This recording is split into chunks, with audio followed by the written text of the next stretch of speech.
आज आम्ही गेलो आमच्या कुलस्वामिनीला लग्नाचं पहिलं आमंत्रण द्यायला. श्री स्वामी समर्थ सगळ्यांना. आज सकाळी लवकर उठून आम्ही लवकरच निघालो होतो देवीच्या दर्शनासाठी. एक नाही, दोन नाही, तर आम्ही 3 देवींच्या दर्शनासाठी जाणार होतो. त्यात एक आमची कुलस्वामिनी पण होती. उगवत्या सूर्याचं दर्शन घेतलं आणि पुढील प्रवास सुरू झाला. सगळ्यात पहिले आम्ही वैजपूर येथे असणारं गवंडगाव, तिथे मनुदेवी आहे, तिथे दर्शनासाठी गेलो.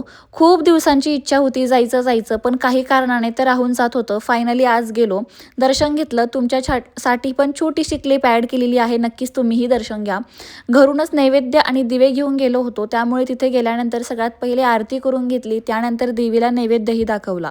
खरंच मंदिर खूप सुंदर आहे. जर तुम्हीही वैजापूरच्या आसपास राहत असाल तर नक्कीच एकदा गवंडगावला जाऊन या देवीचं दर्शन घ्या. दर्शन घेतलं, त्यानंतर पुढे निघालो. पुढे आम्ही देवीला जाणार होतो, त्याआधी नाश्ता करून घेतला, कारण सकाळी लवकर घरातून निघालो होतो. नाश्ता वगैरे झाला. आता पुढे देवीला गेलो, पण कोणत्या देवीला गेलो हे जर तुम्हाला जाणून घ्यायचं असेल तर उद्याचा व्हिडिओ बघायला विसरू नका, कारण या व्हिडिओचा पार्ट 2 उद्या येणार आहे. चला तर मग भेटू आपण उद्याच्या व्हिडिओमध्ये. बाय.